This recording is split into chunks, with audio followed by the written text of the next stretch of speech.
আসসালামু আলাইকুম। আজকে সর্বশেষ সংবাদ জানাবো আমি নুসরাত। প্রথমেই জানিয়ে দেব সংবাদ শিরোনাম। শপথের পর আইনশৃঙ্খলা পরিস্থিতির উন্নতি হবে বললেন অ্যানি। চাঁদাবাজির অভিযোগে নিজ দলের ২৬ নেতাকর্মীর বিরুদ্ধে নবনির্বাচিত এমপির মামলা। নাহিদ সার্জিসকে বুকে টেনে নিলেন তারেক রহমান। ব্রেন টিউমারে আক্রান্ত অভিনেত্রী তানিয়া বৃষ্টি। সিলেটে সড়ক দুর্ঘটনায় যুগান্তর প্রতিনিধির ভাই নিহত। সর্বশেষ জানাবো বিরোধী দলীয় নেতা উপনেতা পদে আলোচনায় যারা। শিরোনাম শুনলেন, এবারে বিস্তারিত। শপথের পর আইনশৃঙ্খলা পরিস্থিতির উন্নতি হবে বললেন অ্যানি। লক্ষ্মীপুর ৩ আসনে নির্বাচিত সংসদ সদস্য ও বিএনপির যুগ্ম মহাসচিব শহীদ উদ্দিন চৌধুরী অ্যানি জানিয়েছেন, দেশে ছোটখাটো ঘটনা ঘটছে, তবে শপথ দ্রুত হয়ে গেলে আইনশৃঙ্খলা পরিস্থিতির উন্নতি হবে। রোববার ১৫ ফেব্রুয়ারি বিকেলে গুলশানের চেয়ারম্যানের কার্যালয়ের সামনে তিনি কথা জানান। এ সময় অ্যানি চৌধুরী বলেন, সরকার প্রধান ও দলীয় প্রধান এক ব্যক্তি হতে পারবেন কিনা সেই শর্তের বিষয়ে বিএনপির পদক্ষেপ কি হবে তা শপথের আগেই পরিষ্কার করবে দল। তিনি জানান, টাঙ্গাইল ৫ আসনের সংসদ সদস্য ও বিএনপির প্রচার সম্পাদক সুলতান সালাউদ্দিন টুকুর সঙ্গে তিনিও শপথ গ্রহণ অনুষ্ঠান নির্বিঘ্ন করতে সমন্বয় এবং সকল প্রস্তুতি তদারকি করছেন। প্রধান উপদেষ্টার কার্যালয়ে এই নিয়ে এক সমন্বয় সভা অনুষ্ঠিত হয়েছে রোববার। চাঁদাবাজির অভিযোগে নিজ দলের ২৬ নেতাকর্মীর বিরুদ্ধে নবনির্বাচিত এমপির মামলা। দলীয় নির্দেশনা অমান্য করে সহিংসতা, চাঁদাবাজি ও অস্ত্র মহড়ায় জড়িত হওয়ার অভিযোগে বিএনপির ২৬ নেতাকর্মীর বিরুদ্ধে দুটি মামলা করা হয়েছে। জাতীয় সংসদ নির্বাচনের পর দলীয় শৃঙ্খলা রক্ষা এবং সাধারণ মানুষের জানমালের নিরাপত্তা নিশ্চিত করতে এই কঠোর অবস্থান নিয়েছেন লক্ষ্মীপুর ৪, রামগতি ও কমলনগর আসনের নবনির্বাচিত সংসদ সদস্য এবিএম আশরাফ উদ্দিন মিজান। শনিবার ১৪ ফেব্রুয়ারি রাতে রামগতি থানায় এসব মামলা করা হয়। মামলার আসামিদের মধ্যে দুজনকে ইতিমধ্যে গ্রেফতার করেছে পুলিশ। মামলার এজাহার সূত্রে জানা যায়, গত ১৩ ও ১৪ ফেব্রুয়ারি উপজেলার চর পোড়াগাছা, রামদয়াল বাজার এবং আলেকজান্ডার ইউনিয়নের বালুরচর সুজন গ্রাম এলাকায় বিএনপির নেতাকর্মীরা সংঘবদ্ধভাবে চড়াও হয়। তারা দেশীয় অস্ত্র নিয়ে এলাকায় মহড়া দেয় এবং বিভিন্ন ব্যবসা প্রতিষ্ঠান ও ইটভাটা মালিকদের কাছে মোটা অঙ্কের চাঁদা দাবি করেন। চর পোড়াগাছা ইউনিয়নের সিদ্দিকুল্লার ইটভাটায় গিয়ে ২০ লাখ টাকা চাঁদা দাবি করেন। চাঁদা না পেয়ে ইটভাটার শ্রমিকদের মারধর করে কাজ বন্ধ করে দেন এবং মালিককে হত্যার হুমকি দেন। এছাড়া রামদয়াল বাজারের ব্যবসায়ী মনিরের দোকানে ভাঙচুর চালিয়ে প্রায় ৫০,০০০ টাকার ক্ষতি সাধন করা হয়। একই দিনে চর আলগি ইউনিয়ন ছাত্র দলের যুগ্ম সাধারণ সম্পাদক মোহাম্মদ রাব্বি, সাংগঠনিক সম্পাদক মোহাম্মদ রায়হান, ওয়ার্ড সভাপতি মোহাম্মদ আশিকের নেতৃত্বে ২০ জনের সংঘবদ্ধ গ্রুপ রাজনৈতিক প্রভাব বিস্তার করে দেশীয় অস্ত্র নিয়ে প্রকাশ্যে মহড়া দেয়। এক পর্যায়ে ওই বাজারের ব্যবসায়ী মনিরের দোকানে ভাঙচুর চালায়। এতে ওই ব্যবসায়ীর ৫০,০০০ টাকার ক্ষয়ক্ষতি হয়। এসব ঘটনায় রামগতি উপজেলার বিএনপি সাধারণ সম্পাদক সিরাজ উদ্দিন ও উপজেলা ছাত্র দলের সদস্য সচিব মমিনুল্লাহ ইরাজ বাদী হয়ে পৃথক দুটি মামলা করেন। মামলায় উল্লেখযোগ্য আসামিরা হলেন চর রমিজ ইউনিয়ন বিএনপির সাধারণ সম্পাদক হাজী বেলাল উদ্দিন, উপজেলা স্বেচ্ছাসেবক দলের সভাপতি শেহারিয়ার হান্নান, সুমন উদ্দিন ইউপি মেম্বার, চর রমিজ ইউনিয়ন বিএনপি সভাপতি মিরাজ হোসেন, চর পোড়াগাছা ইউনিয়ন বিএনপি সাধারণ সম্পাদক আবুল কালাম সহ যুবদল, ছাত্রদল ও স্বেচ্ছাসেবক দলের ২৬ নেতাকর্মী। এবিএম আশরাফ উদ্দিন মিজান বলেন, বিএনপি একটি সুশৃঙ্খল রাজনৈতিক দল।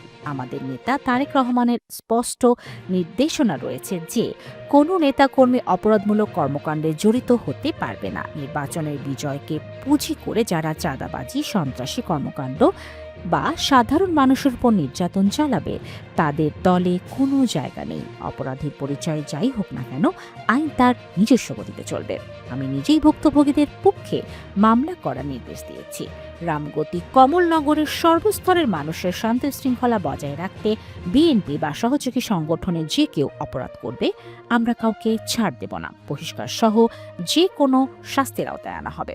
রামগতি থানার ভারপ্রাপ্ত কর্মকর্তা ওসি লিটন দেওয়ান বলেন, মামলার পর অভিযান চালিয়ে মিরাজ ও রিয়াজ নামে 2 আসামিকে গ্রেফতার করা হয়েছে। তাদের আদালতে সোপর্দ করা হয়েছে। বাকি আসামিদের গ্রেফতারে পুলিশের অভিযান অব্যাহত আছে। নাহিদ সার্জিসকে বুকে টেনে নিলেন তারেক রহমান। বিএনপির চেয়ারম্যান তারেক রহমান জাতীয় নাগরিক পার্টির এনসিপির আহ্বায়ক নাহিদ ইসলামের বাসায় গিয়ে সৌজন্য সাক্ষাৎ করেছেন। বাসায় প্রবেশের সময় দেখা যায় নাহিদ ও সার্জিস আলমকে বুকে টেনে নেন তারেক রহমান। রোববার 15 ফেব্রুয়ারি রাতে রাজধানীর বাড্ডায় নাহিদ ইসলামের বাসায় এই সাক্ষাৎ করেন তিনি। মূলত নির্বাচন পরবর্তী সময় দেশে ইতিবাচক রাজনৈতিক পরিবেশ গড়ে তোলার উদ্যোগের অংশ হিসেবেই তারেক রহমান এই সাক্ষাৎ করেন। এ সময় বিএনপি মহাসচিব মির্জা ফখরুল ইসলাম আলমগীর, স্থায়ী কমিটির সদস্য নজরুল ইসলাম খান, যুগ্ম মহাসচিব হাবিবুর নবী খান সোহেল, হুমায়ুন কবির এবং বিএনপির চেয়ারপারসনের প্রেস সচিব সালেহ শিবলি সহ দলীয় নেতারা উপস্থিত ছিলেন।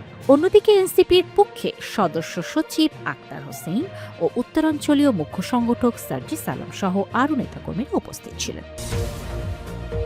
ব্রেন টিউমারে আক্রান্ত অভিনেত্রী তানিয়া বৃষ্টি। ব্রেন টিউমারে আক্রান্ত হয়েছেন ছোট পর্দার জনপ্রিয় অভিনেত্রী তানিয়া বৃষ্টি। ঢাকার উত্তরার একটি হাসপাতালে তাকে ভর্তি করা হয়েছে। সেখানে তার অস্ত্রোপচার চলছে। গত শুক্রবার ফেসবুকে এক পোস্টে অসুস্থতার খবর জানিয়ে ভক্তদের কাছে দোয়াও চেয়েছেন এই অভিনেত্রী। তানিয়া বৃষ্টি লেখেন, আমাদের সবার প্রিয় তানিয়া বৃষ্টি বর্তমানে শারীরিকভাবে বেশ অসুস্থ।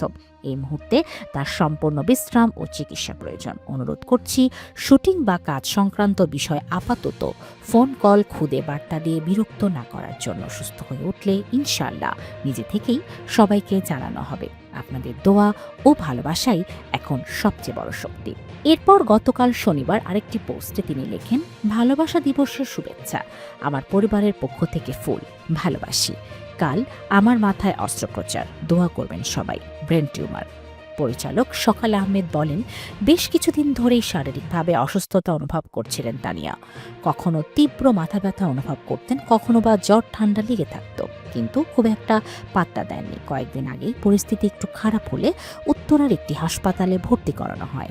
এরপর পরীক্ষা নিরীক্ষা শেষে জানা যায় তানিয়া ব্রেন টিউমারে আক্রান্ত। তিনি আরও জানান, ঢাকার উত্তরের একটি হাসপাতাল থেকে পরে তানিয়া বৃষ্টিকে আরেকটি হাসপাতালে ভর্তি করানো হয়েছে। রোববার বিকেল 4টায় তার অস্ত্রোপচারের সিদ্ধান্ত হয়। সকাল আহমেদ বলেন, খবর নিয়ে এসেছি, সন্ধ্যার পর তার অস্ত্রোপচার হবে। মস্তিষ্কের বিষয় তো, তাই কিছুটা চিন্তার বিষয়। অস্ত্রোপচার ঠিকঠাক হলে আজ রাতটা পোস্ট অপারেটিভে রাখা হবে। আগামীকাল সোমবার যে কোনো সময় তাকে কেবিনে নেওয়া হতে পারে। সিলেটে সড়ক দুর্ঘটনায় যুগান্তর প্রতিনিধির ভাই নিহত। সিলেটে সড়ক দুর্ঘটনায় যুগান্তর প্রতিনিধির ভাই নাজমুল ইসলাম নিয়াজ নিহতের খবর পাওয়া গেছে। রোববার 15 ফেব্রুয়ারি সকালে কুলাউড়া থেকে সিলেট আসার পথে দক্ষিণ সুরমায় সড়ক দুর্ঘটনায় তিনি মারা যান। নাজমুল দৈনিক যুগান্তরের কুলাউড়া প্রতিনিধি আজিজুল ইসলামের ভাই ও কুলাউড়া উপজেলার জয়চণ্ডী ইউনিয়নের আবু তালিপুর এলাকার বাসিন্দা।